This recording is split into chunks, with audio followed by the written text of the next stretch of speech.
This Story of Me is brought to you by LiUNA Ontario Provincial District Council.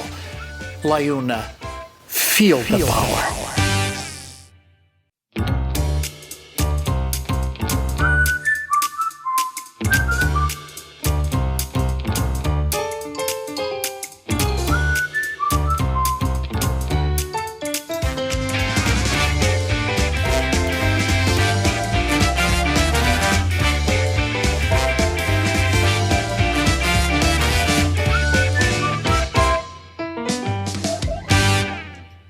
Saudações.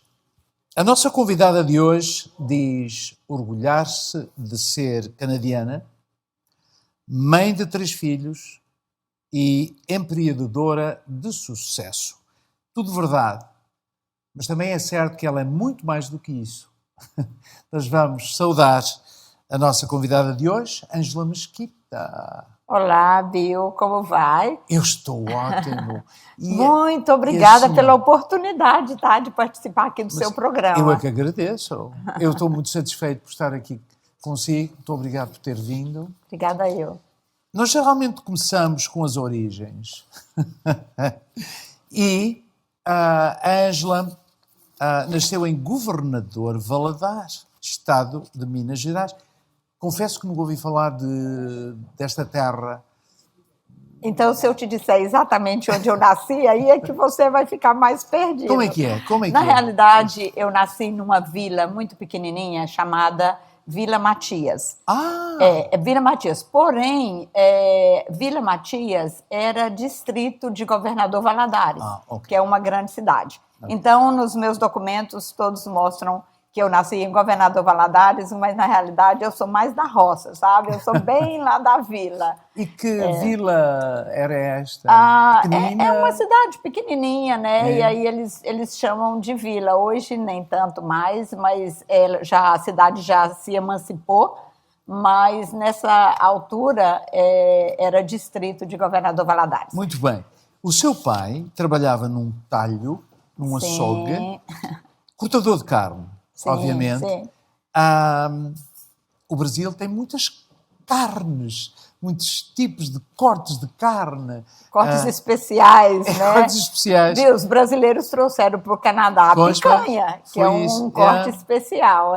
Mas, numa conversa que tivemos ao telefone, a Ângela disse-me que o seu pai também cuidava da casa enquanto a sua mãe fazia pão. Pão para vender, não?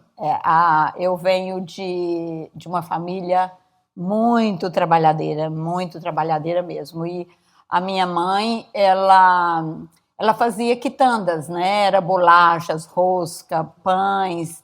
E era uma cidade pequena, mas ela abastecia todos aqueles stores com essas quitandas. E o meu pai tinha um açougue, mas era uma vida muito difícil. Por exemplo, a gente tinha horta, né? Então, a rotina do dia era todos os filhos para fora, a gente tinha que ir na horta, separar couve, cebolinha, todas as verduras. A gente ia para a rua vender isso antes de ir para a escola. Mas afinal, então, saía muito cedo. A Ângela era uma pessoa já empreendedora, não é? Veja, desde pequeno. E assim, a gente ajudava a minha mãe também a vender as quitandas. Na hora do recreio na escola, a gente vendia também. Então, assim, desde pequeno. E o meu pai, ele tinha o açougue, né? Sim, o talho. Sim, pois. E nós ajudávamos a minha mãe antes de ir para a escola e depois da escola, né? Ali entregando, vendendo. E ia para o açougue, às vezes, tomar conta para o meu pai ir para casa. Ele cozinhava, ele limpava, porque ela tinha muito orgulho de falar que ela formou 2 filhos engenheiros na base da quitanda, fazendo quitanda. Portanto, os seus pais trabalhadores, vocês... Crianças, todas elas trabalhadoras. A gente tinha que se virar. Colocava um banquinho. A gente tinha aqueles fogões a lenha, né? Sim, a gente não tinha nem tamanho. Colocava um banco para subir, para conseguir mexer as panelas e cozinhar. Então, assim, desde pequeno, ela ensinava todos os rapazes, as moças, ela sempre ensinou tudo, desde cozinhar a lavar roupa, tudo. Muito bem.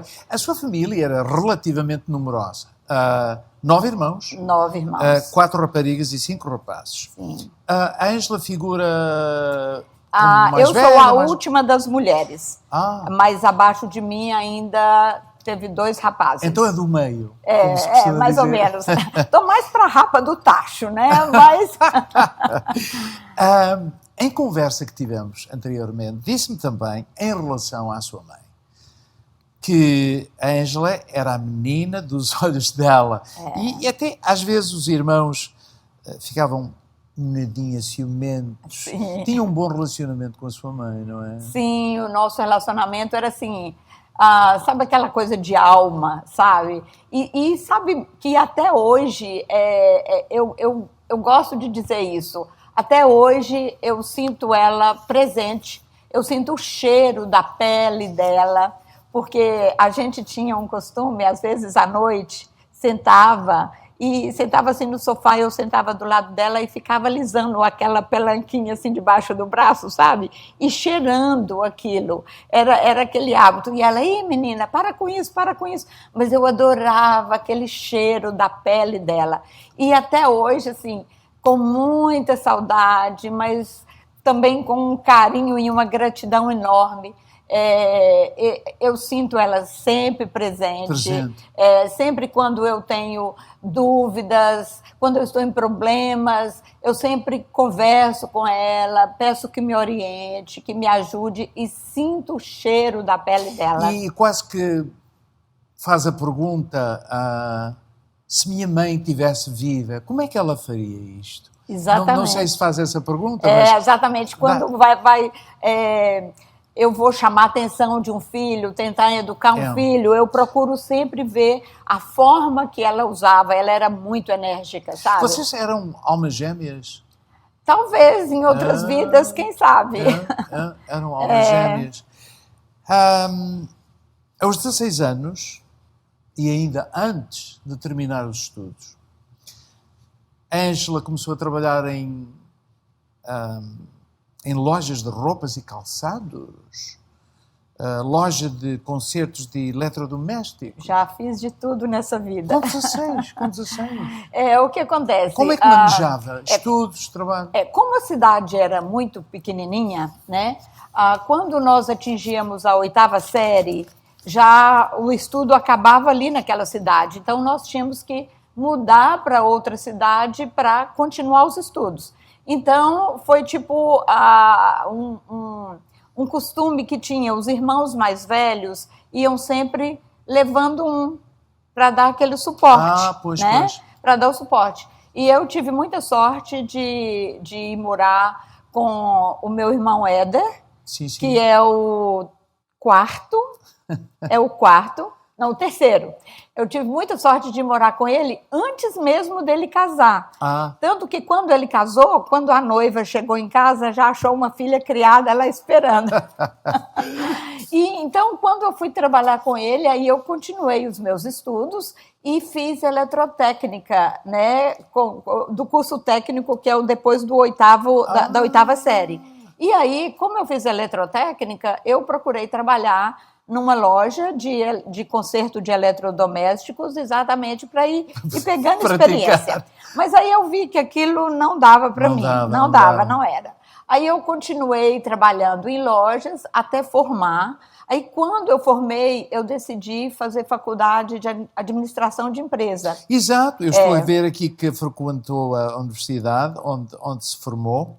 Aí eu voltei para Governador Valadares, que é a cidade maior onde tinha as universidades, e fiz administração de empresa. Administração de empresas, por esta altura, já tinha assim uma noção do que iria fazer, que se ia tornar talvez uma empreendedora? Sabe que não. Mas por que então? Você já ouviu aquele ditado que carro apertado é que canta?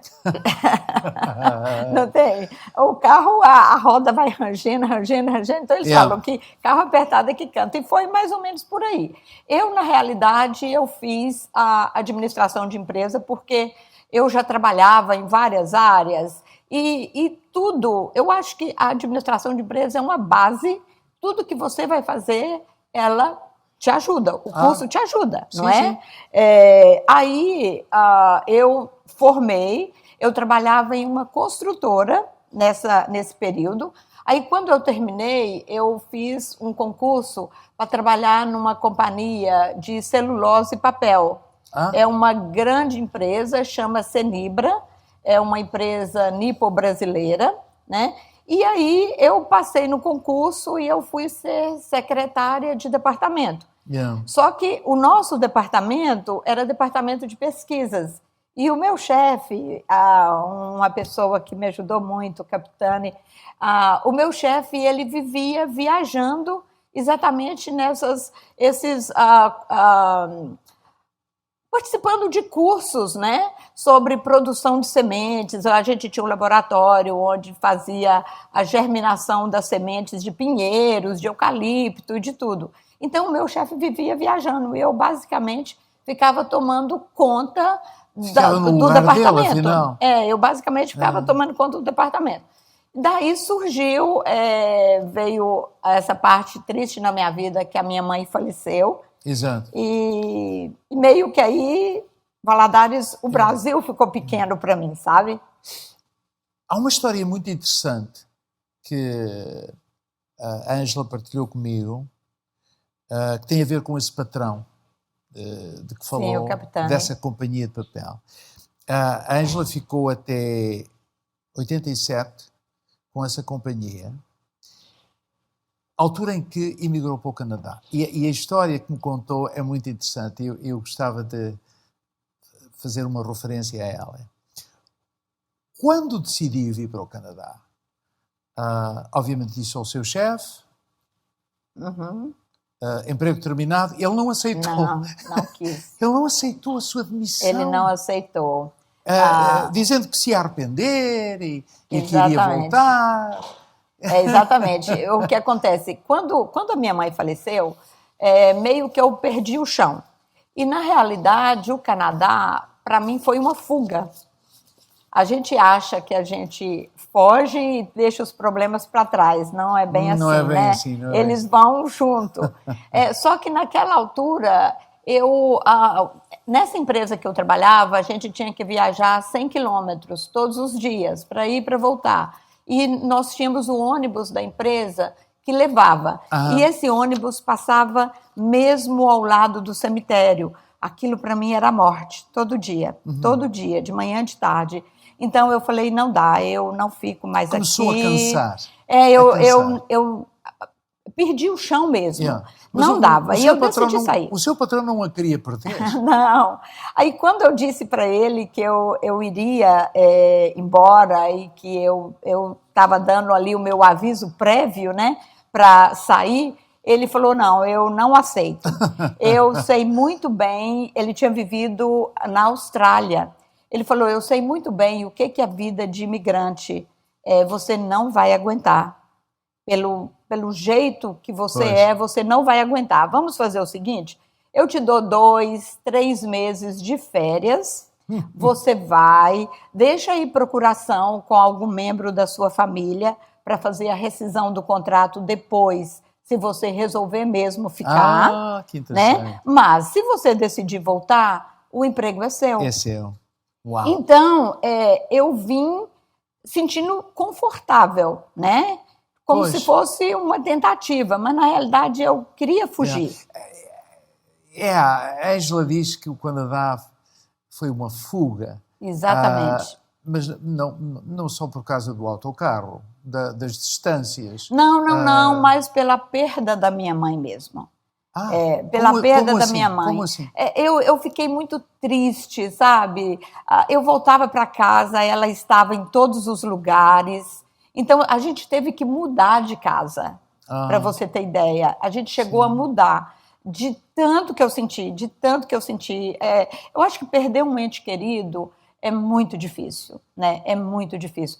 Mas quando você perde pai, mãe, graças a Deus, Yeah. eu nunca perdi Nenhum filho. filho, mas eu acho que isso é uma dor que não tem cura. Mas a morte da sua mãe, por aquilo que já nos disse, o seu relacionamento com ela era tão estreito, tão apertado. É um pedaço de mim é um que pedaço foi.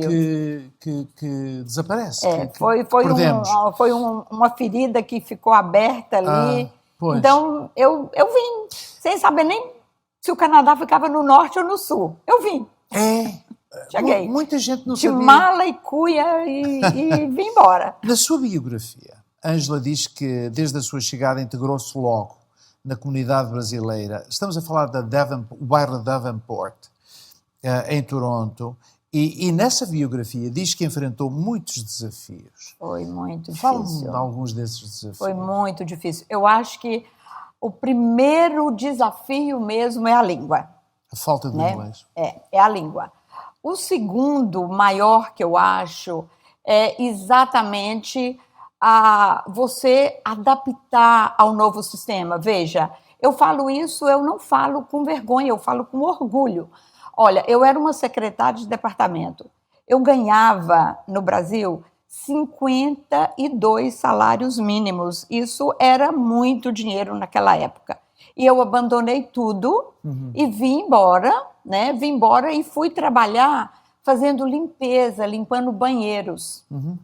Então, assim, eu acho que o trabalho é digno, não importa qual. Eu digo isso com orgulho. Mas é aquele choque, sabe aquele choque de cultura, aquele choque que dá na gente? No início, eu chorava dia e noite. Não tinha pessoas conhecidas? Ninguém. Vim sozinha e Deus. Sozinha e Deus. Eu tinha um noivo que eu deixei para trás e a intenção era exatamente vir trabalhar bastante para ajudá-lo a vir também depois. E isso aconteceu, eu vim em maio, ele veio em setembro. Aí ele veio mais tarde, mas mesmo assim os sacrifícios continuaram, né? E outra coisa, moradia é uma outra coisa muito difícil. Por quê? A gente chegando, não tinha dinheiro, não tinha condição de alugar nada, né? E nós fomos morar em um bando numa casa. Nós éramos, a gente chamava a pensão da avó. Era uma senhora que tinha uma casa de 2 andares, era o primeiro e a segunda floor, e ali ela abrigou 52 pessoas. Uau. Eu era uma delas, entendeu? A gente revezava o horário de dormir. Quem trabalhava de noite dormia de dia. Aí, às vezes, os da noite chegavam, a gente tinha que levantar para o outro dormir. Tinha a escadaria que subia para o segundo andar. À noite, as pessoas dormiam encostadas naqueles...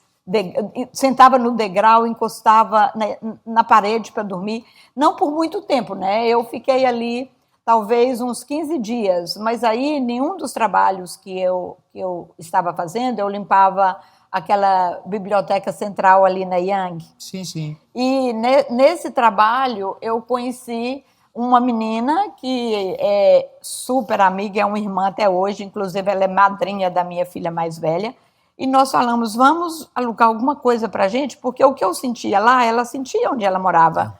Era a mesma coisa. Então nós saímos, eu, ela e um rapaz que morava conosco lá, o Assis, e fomos alugar um flat para sair. Daí começamos a nossa vida. A sua vida.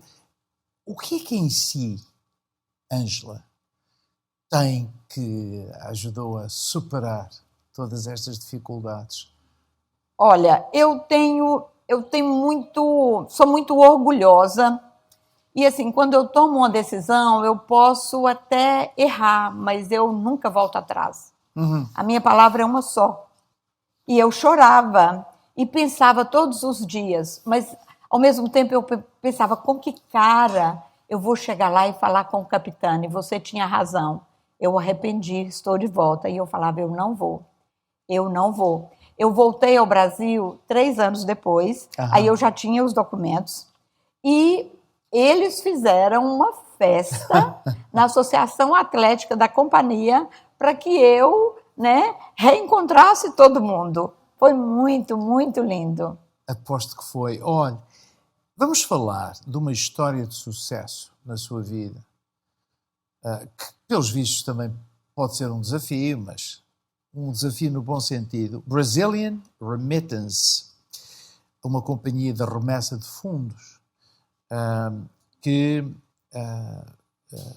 em 1998, sozinha, a Ângela fundou, mas antes disso houve uma evolução com este negócio da remessa de fundos. Como é que isto começou? Então, não existia naquela época. O que acontece? Quando a gente vem para cá, eu acho que isso até hoje é normal. Quando alguém decide sair, mudar para um outro país, começar uma nova vida, a gente se enche de dívidas, né? Então, eu devia minha passagem, eu peguei dinheiro emprestado para as primeiras necessidades, então eu deixei um monte de dívida para trás, como a maioria das pessoas que vem. E quando nós chegamos aqui, senti aquela necessidade da gente mandar esse dinheiro de volta, né? Pagar as pessoas que nos fizeram o empréstimo. Mas não tinha como. Os bancos não faziam, aí a opção era o correio. Então, o que acontece? Uma vez aconteceu comigo, como aconteceu com muitos. Eu mandei um dinheiro para o meu pai e na carta, naquele tempo era carta, né? Sim, sim. Telefone, a gente tinha o orelhão na rua que punha moeda para ligar, né? E aquilo era uma novela, sem contar que era caríssimo, né? Então, eram umas cartas. Aí eu escrevi uma carta para o meu pai dizendo que eu estava mandando aqueles dólares, que era para ele pagar lá a companhia que eu comprei a passagem e tal. E depois, um dia, eu liguei e ele falou, você escreveu na carta falando que estava mandando os dólares, mas você não mandou. Eu falei, como eu não mandei? Claro que eu mandei. Não chegou. E aí, essas reclamações começaram a ser constantes. O que acontecia? Que a gente acredita que acontecia. Eles abriam as cartas no vapor, vinha carta do exterior, eles abriam a carta no vapor, tiravam o que queriam Roubavam e depois colavam outra vez, entregavam ali a carta intacta. Então, o envelope chegava lacrado, mas vazio. Então, aí, o padrinho da minha filha mais velha combinou com uma agência de viagens lá, que inclusive era a agência que eu tinha comprado a minha passagem, e falou, olha, vamos tentar fazer isso. A gente paga alguma coisa para você aqui e você usa esse montante aí para entregar para os nossos familiares. E assim a gente começou. Para entregar para os familiares, para entregar para os familiares dos amigos, e vai um, e vai outro, e aquilo foi aumentando, mas nós começamos dessa forma. E era assim, eu trabalhava e depois ia ali para a minha máquina IBM, né, datilografar todas as informações bancárias da pessoa lá no Brasil, mandava o fax e eles faziam o depósito. Só que com o passar do tempo, já era tanta remessa que eu já não conseguia mais. Já pensou você datilografar ali 50 informações de 50 pessoas? Era bem complicado. Daí veio a ideia de contratar alguém que entendesse de programas e criar um programa para a nossa empresa. E aí criou o primeiro, aí aquele primeiro já não era suficiente, criamos um outro melhor. Porque a comunidade estava a aumentar. A comunidade aumentando, e assim, a partir do momento que a gente começou a fazer dinheiro, a gente precisava pagar as dívidas e sustentar a família. Eu mandava para pagar minhas dívidas, mas tinha muito pai de família que precisava sustentar as famílias lá. Então, começou dessa forma. Depois de uma ou duas parcerias, uma com um compadre, depois houve um outro senhor que também Genuíno. Se envolveu consigo, mas isso acabou. E a Ângela ficou sozinha. O que acontece? Primeiro... Desculpa, em 98, eu ia só dizer, em 98 fundou a companhia, Brasil. Na realidade, na realidade foi em 93, mas eu trabalhei primeiro com esse meu compadre, Pois. aí depois ele fechou Yeah. e eu comecei a trabalhar com o Genuíno. Só que o Brasil Remittance foi fundado em fevereiro de 1993. Porém, a esposa dele engravidou e não gostava daqui e resolveu ir embora. Mesmo assim, ele ainda ficou um tempo para lá e para cá, mas depois ele falou, não tem jeito, eu vou mesmo ficar no Brasil. E em 98 foi que eu comprei a parte dele na empresa e fiquei sozinha. Quais foram os maiores? De repente não há parceiros, mas por esta altura já tem muita experiência com estas coisas. E o que acontece? As pessoas, na realidade, era como se o Brasil Remittance não existisse, existia a Ângela. Todo mundo falava, olha, eu vou lá na Ângela, olha, eu estou indo lá na Ângela. Às vezes eles ligavam para pedir remessa, era muito interessante, porque eles ligavam e falavam assim, ô Ângela, nem falava nome, ô Ângela, manda aí, tanto naquela época era cruzados, depois passou para cruzados novos, né? Yeah. Manda aí 1000 cruzados para minha velha. Eu já sabia quem que era a velha, eu já sabia as informações da esposa, entendeu? Quando eu comecei a trabalhar e precisei ir pegando funcionários, né? Eles atendiam o telefone e ficavam loucos. Como é que eu vou saber quem que é velha? Manda dinheiro para minha velha. Aí eu falei, não, procura aí a dona Conceição, pode olhar aí no file dele que é a dona Conceição, que é a esposa, e ele fala minha velha. Então era uma coisa assim, na realidade era uma empresa, mas que era como se fosse uma família. É interessante que o nome Ângela Mesquita ultrapassasse o nome da companhia, isso revela muito. Acerca da maneira como a confiança, Ângela né? lida com as pessoas. A confiança. Portanto, não houve assim grandes desafios. A companhia, na realidade, eu acho que os maiores desafios começaram até mais tarde, porque até então a gente fazia ali tudo meio que manual, não é? Depositava para o rapaz e ele acreditava o valor lá na moeda brasileira para a gente. Só que aí chegou o problema do 11 de setembro. Entendeu? Aí foram que as coisas realmente mudaram. Para você ter ideia, o Fintrac, que é o departamento que controla, né, essa parte de lavagem de dinheiro, de terrorismo e tudo, foi um funcionário, o Fintrac aqui foi criado basicamente naquela altura, para valer mesmo, né? E foi um funcionário do Fintrac lá no nosso escritório para ver o que a gente fazia, como a gente trabalhava, para eles incluírem o Money Transfer nos guides deles. Entendeu? Então, aí a gente foi crescendo, a gente foi atualizando junto com o sistema. Pois tiveram que acompanhar. Exatamente. Exato. E fomos crescendo e, graças a Deus, hoje a gente já está aí há quase 29 anos no mercado. Parabéns. Não é?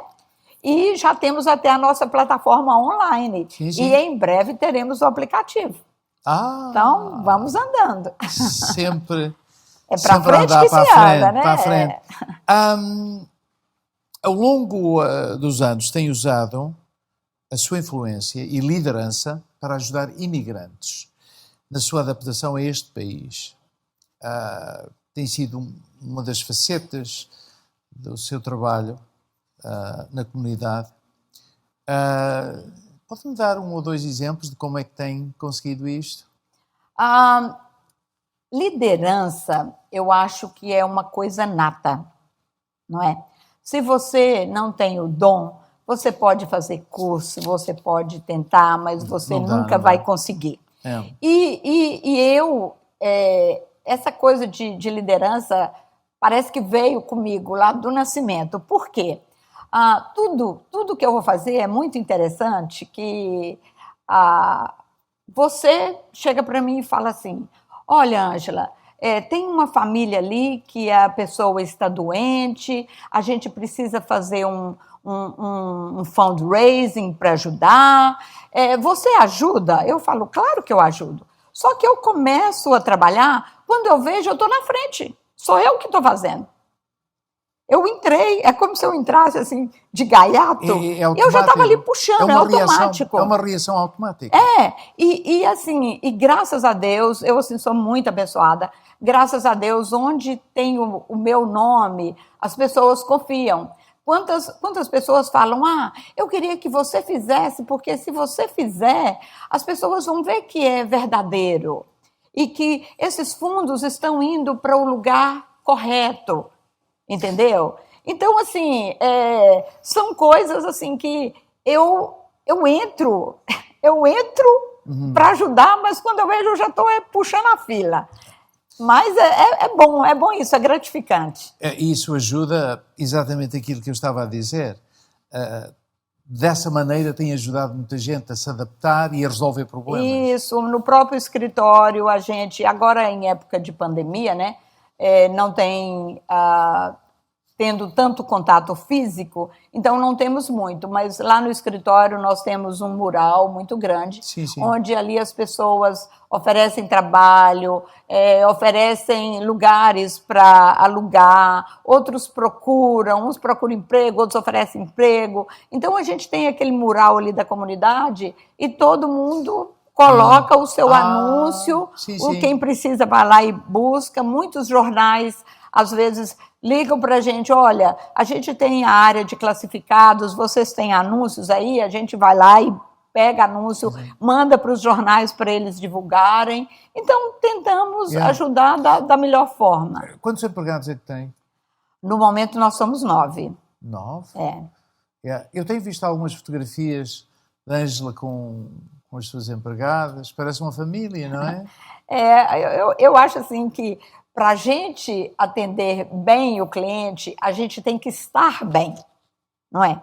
Então, o primeiro lugar, a harmonia principal tem que estar acontecendo ali dentro do escritório, não é? A partir daí, você atende bem. E eu digo sempre para elas, olha, o sorriso aqui é de graça. Então, o cliente chega, não importa o que ele vai fazer ou o que ele não faça, o sorriso de graça ele tem. Ótimo. Além do seu envolvimento, através do negócio, envolvimento comunitário, a Ângela tem uma vida muito ativa na comunidade como voluntária. Tem participado em festas de angariação de fundos, eventos culturais, etc. Nós já falámos até de algumas destas atividades. Ao caso de uma criança com doença no coração que necessitava tratamento no Panamá. Como sim, o Arthur. Não só o Arthur, né? Mas a gente já trabalhou aí ajudando muita gente. E até a gente na Igreja de Santo Antônio, eu faço parte da comunidade da Igreja de Santo Antônio. Em Toronto? Em Toronto. E na própria Igreja de Santo Antônio, nós usamos fazer uma festa no dia de Nossa Senhora Aparecida, que é a padroeira do Brasil. A gente sempre faz essa festa para utilizar esses fundos e mandar para entidades carentes no Brasil.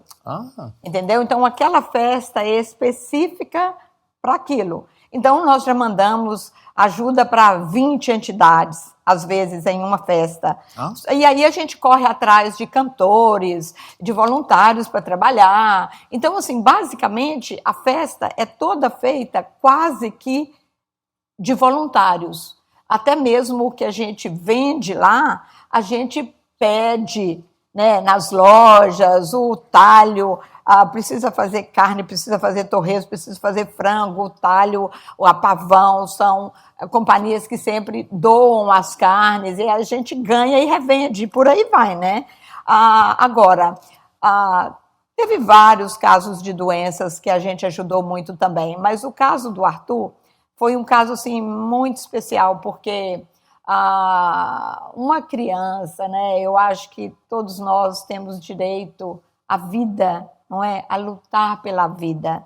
E ele nasceu com esse problema, tem ainda o problema, mas a mãe, nos estudos e nas conversas com médicos e tudo, ela descobriu que no Panamá eles tinham um tratamento para células troncos e que ela queria levá-lo para lá para fazer esse tratamento. Só que precisava de muito dinheiro, né? E não tinha condição, eles não tinham condição. E a vida deles era no Sick Kids. Então, o pai não conseguia trabalhar, a mãe não conseguia trabalhar, né? Só cuidando do filho, porque ele está lá no Sick Kids, mas ele tem que ter alguém que cuide dele ali, as enfermeiras não têm condição, né? Como é que ajudou? Então, aí o que acontece? Nós decidimos trazer um cantor do Brasil para fazer um show e todo aquele dinheiro, todo o lucro daquele show seria doado para eles, né? Para os pais. Foi isso que aconteceu? Só que aí o que aconteceu? A gente tentou vender e tudo, mas tinha muita festa, era verão, tinha muita festa na cidade e às vezes muitas festas até grátis. Então, a nossa meta era 500 pessoas e nós não conseguimos. Não conseguiram. Vendemos muito. Se a gente vendeu ali 150 tickets, foi muito. E aí eu fiquei ali entre a cruz e a espada. Eu falei, primeiro, eu não posso deixar o artista passar vergonha com um público tão pequeno. Tão pequeno. Primeiro. Segundo, que lucro vai ter para dar para o Arthur? Pois. Não vai dar nada. Aí pensei, aí busco lá minha mãe, né, para me orientar. Aí o que é que nós decidimos? Eu falei, quer saber de uma coisa? Eu vou colocar o Brasil Rabbits nessa. A gente vai pagar todo o show. Quem comprou, eu vou devolver o dinheiro e vou dar a opção deles, porque não era justo eu colocar 500 pessoas numa casa, 100 pagaram e 400 não. Claro. Aí eu falei, não é justo. Então, aí nós começamos a fazer a campanha e eu deixei claro, olha, todo show vai ser revertido para o Arthur. Se você comprou o ingresso, você tem a opção de deixá-lo como doação ou ter o seu dinheiro de volta, né? Só que aí o que eu fiz na portaria? Todo mundo que entrava era obrigado a deixar uma doação. Não importa que fosse $10, que fosse 20, que fosse 50. E, graças a Deus, nós conseguimos um bom dinheiro com aquelas... E coloquei, para que as pessoas vissem que aquilo era verdade, eu coloquei o pai da criança junto conosco na portaria. Para... Os envelopes, o povo foi colocando os envelopes ali no bowl e o bowl foi entregue para ele. Eu falei, aqui está. Fez o tratamento, teve um resultado muito grande, ele continua ainda, mas foi uma ajuda imensa. O seu esforço, a sua ajuda... Foi imensa e assim, é muito gratificante, sabe? Ver que a gente pôde ajudar alguém, né? Exato. Uma bonita história, Ângela. A senhora tem 2 filhos e uma filha. 2 netos. 2 netos lindos, maravilhosos. Que idade têm estes netos? Que são a minha vida. Tem o Theo com 5 anos e a Eva com 3 aninhos. O seu filho mais velho e filha cuidam do negócio. A mais velha é a Anne, né? É a Anne, a mais velha, depois o Steven e o Iago. O Steven, ele formou também, mas devido à necessidade, e assim, eu estava tão sozinha que teve uma época que eu estava tão estressada, que aí eles decidiram, não, a gente vai te ajudar.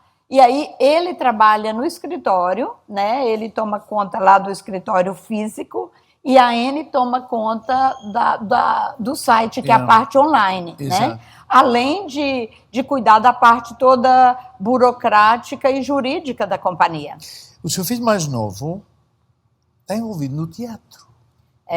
O Iago, ele até ajuda no escritório, mas quando está muito apertado e meio que empurrado. Para dizer a verdade, ele não gosta muito, não. O negócio dele é teatro, sempre. Ele é produtor, escritor, ator.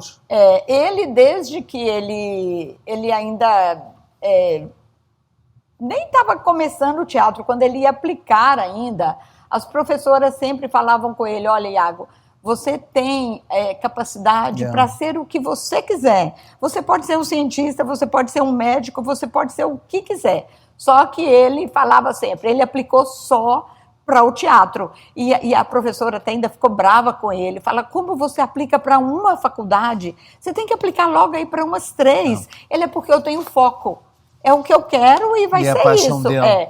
Então, no Yeah. teatro, ele produz, ele escreve, ele atua, ele faz de tudo. Ele começou, tem pouco tempo, né? Ainda não surgiu a grande chance da vida dele, Não. mas vai surgir. Vai surgir. Eu sei que vai surgir. A Ângela disse-me que a sua filha e netos vivem em Midland, fora de Toronto, portanto. E que Eu quero a Ângela já comprou a casa? Comprei, mas ainda estou com a de Toronto, estou para lá e para cá. Mas comprou a casa em Midland? Não, eu comprei, na realidade, ela mora em Tiny, que é um township, né, pequenininho, perto de Midland. Fica a 5 minutos de Midland. A Ângela comprou casa nessa... Eu comprei em Victoria Harbour, que é pertinho, mas é do lado contrário. É uma graça, né?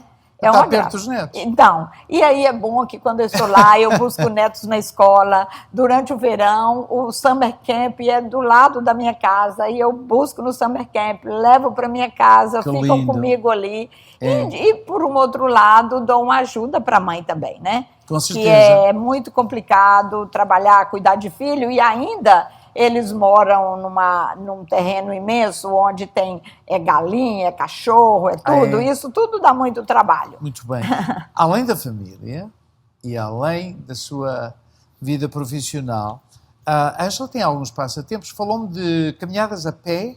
Isso é muito bom. Eu gosto de caminhada e gosto de festa demais. Gosta de estar com amigos em festas? Para mim, assim...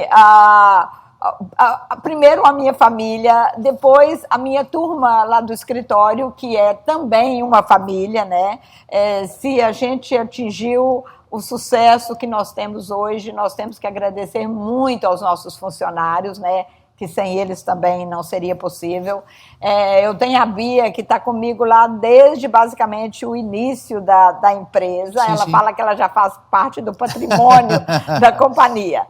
E os amigos, né? Nós temos uma turma que a gente chama até de grande família.